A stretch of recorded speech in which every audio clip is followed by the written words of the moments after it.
Hey guys, welcome back. Well, I'm out here in the shop again. I actually need to spend a lot more time out here. And my last video where I posted a video about this Mercury, some of you guys were interested in hearing a background story or what have you on some of my equipment that I have in my shop. So I'm going to make a quick little video here for you because I've noticed that most of the guys that follow my channel are model car guys, not car guys. So they don't really care too much about it, but this is for the guys who were interested, and I said I would make a video and show you a few other things, and well, that's what I'm going to do. So first up, this is my Pilgrim mill. Now this and the drill press have a really cool story. This mill actually came from the local high school here, the Paulding County High School, that I went to, my brother went to, a lot of my family members went to, and I couldn't honestly tell you what year this Pilgrim mill is, when it was made. I never really did the research on it, or when it was actually originally put into the Paulding County High School. But I do know that it was there along with this drill press because a friend of mine, his dad actually bought these in the mid 80s from the high school. Even says here on the side, drill press 1. Pretty cool, huh? This is a Powermatic drill press, 3-phase. Both of them are 3-phase. They have to have a converter. And what's funny is I actually got the converter that came with it, but it was so huge that I had it hooked up in my shop originally. But man, when that thing came on, you could tell it was sucking power from the White House. And I knew it wasn't going to be long before they started knocking on my door. So what I've done is I've converted it, or I had a friend of mine convert it to a very small converter. But the thing of it is, the mill has to have a starter. So which means to start this now, you have to turn on the drill press, then you have to reach up and turn on the mill. Then you can turn off the drill press and this mill will stay running as long as you're using it. And if you shut it off, you got to start all over again. But this is one of those tools that you really need to get, like I said before, when you're 3 years old, because there's so much to learn on these, so much stuff that can be made on a mill. And a lot of people use Bridgeport. I'm not biased in any way. I don't care as long as it works. I don't care what you call it, Bridgeport, Pilgrim, I don't care, as long as it gets the job done. But like I said, these were actually in the local Paulding County High School, and the cool thing about it is it's got a lot of history. You know, I mean, how many brothers and cousins and fathers actually use this throughout the Paulding County history as far as the high school goes. Now me, I never took shop class. I know there was a shop there while I was there, but these did get sold in the mid 80s, like 84, 85, to my buddy's dad. And well, when I was in high school, I didn't take shop class. I took cosmetology. Either way, I do have a piece of the history from the local high school. And like I said, it's really cool knowing that several people during their school years in high school were able to use a tool like this. Sometimes I kind of think that maybe I should have taken a shop class, but I had different plans in my younger days, and building cars wasn't it. However, that's the way I ended up. But I thought you guys might want to see these and hear a little background story. I'm sorry there's not anything more important like, oh, this come off of a Navy ship, World War II. Sorry. don't have that history. But the shop does have a lot of history in it. I mean, I collect a lot of the older books, machining books, mechanics books, body work, stuff like that. I've got a few odd and end collectibles, a few shift knobs, you know, from the 30s, the glass ones. Some cool artwork hanging up. I'll show you this. As a matter of fact, I pulled this from a magazine several years ago. Look at that. That's pretty cool. I mean, you're getting to see the mechanics of what someone's design for a racer would be. I mean, the guy's laying down flat, you know. Can't get any more aerodynamic than that. And of course, like I said, I've got some artwork on the walls from different artists and some local car shows of years gone by. Here's another old piece, the East Bend Drive-In Theater.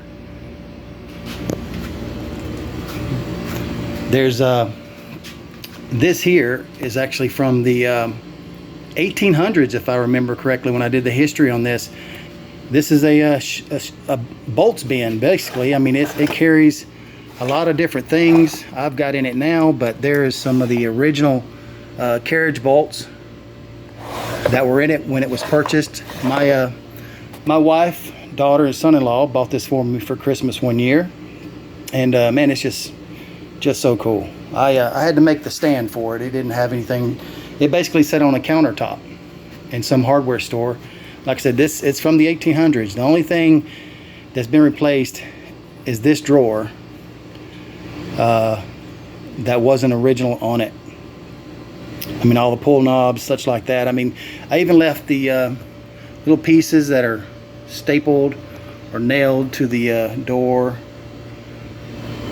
I'm sure those have been changed over the years. I'm pretty sure that's not exactly accurate, because if you look closely, you'll see there's numbers pressed into the wood. Really cool piece. And of course, I've got a belt sander. I've made a lot of brackets off of this. Pretty cool piece made by Dayton. Always need one of those if you're doing metal work, whether you're making knife blades or car parts, what have you. But there's several odd and ends around, different vices, rotary, basically a rotary table there for the mill. Let's see, get you around a little bit.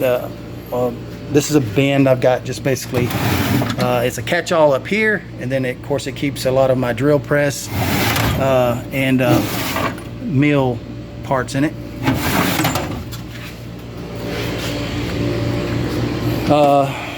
Let's see, yeah, that's a 1960 Cadillac 390. It was a restored engine in a restored car that was removed and to put an LS in. But yeah, it runs beautiful. I mean, it's just an awesome engine. Had a 4-barrel carburetor put on it. But like I said, the engine has been gone through and rebuilt years ago, but runs great. I got it maybe a year or two ago. A friend of mine wanted me to put it in Dorothy in the Merc, and I said, man, I already got a 350 in there, so nah, I'm good. So he goes, well, you can have it regardless, so take it with you. So there it is. I got a Cadillac engine. Some of my old helmets and Easy Rider artwork up there that I've collected, some odd and ends, clamps that I use for whenever I chop tops or any kind of sheet metal work, really. One of the things I like the most, these are my my body tools and such. My body hammers, different types of hammers for metal shaping and whatnot. But what I love the most about these are I buy used tools from antique stores and such like that. These, for instance, they're all original body files for shaping metal, for cutting down metal, where most people use a grinder now. These are actually are a body file. They're designed to cut the metal cut the metal down. Not like your standard file that you would use for sharpening blades or what have you, but these are actually for cutting metal, high spots down off of metal, old metal, not the new cars. New cars, they'd probably just eat right through them. But I love collecting the old stuff like that and using it, because at some point in time, these were purchased by some metal craftsman to support his family, to put food on the table, you know, and his blood, sweat, tears, you know, went into purchasing these tools. And I'm sure when he bought them for the very first time, he was proud of them, just like I was the first time I found them. So I love the history of the old tools like that. And man, they're just something cool about knowing that someone actually earned a living for their family. To me, you know, I mean, I know it sounds probably corny to you guys, but I have a lot of appreciation for the guys who came before me and laid down the design of certain things and form of making certain parts. And it's only getting better. I mean, the guys today are learning more and more about sheet metal work and steel work. And man, there's a lot of great talent out there doing that. And I know I showed you guys the Atlas lathe last time for a quick bit, but I bought this one. This is considered an Atlas 10-inch lathe, and I bought this from a friend of mine when I was looking for a basically a tabletop version, and he called me up, said, hey, I still have the Atlas lathe if you're still looking for one. So I went and looked at it. It was covered in dust and rust. And I said, man, does it even still work, you know? And he goes, oh yeah, absolutely. And that's exactly what I heard. And I was hooked. So I knew it wasn't gonna be cheap, you know? I was like, yeah, it's gonna be a little expensive, but what do you gotta have for it? He said, man, just give me the money back that I gave for it. I don't use it anymore. And I said, okay, what's that? $400, take it with you. Yeah, $400. And there is there's a ton of things that can be done with this machine as well. Another one of those tools that you should have got when you were 3 years old to learn anything. And this is one of the very first pieces that I ever made on this lathe. Now this is not a real bullet, but I was able to shape this with this machine. And this was just a stock mild piece of steel. That's all it was. And well, there you go. Pretty cool. But yeah, I mean, if you were into things like making guns and such like that, that's an awesome tool to have. I bought, of course, a new box from Home Depot, and as soon as I got it cleaned up, bought the box, brought it home, and mounted it to that. So that's permanent. But yeah, really awesome tool to have. Well, I got a train coming through, and I know you guys are already, well, we're 14 minutes into this video. So guys, I appreciate you hanging out with me. If there's anything else you'd like to see or hear about, please let me know. I'll catch you later. Be safe.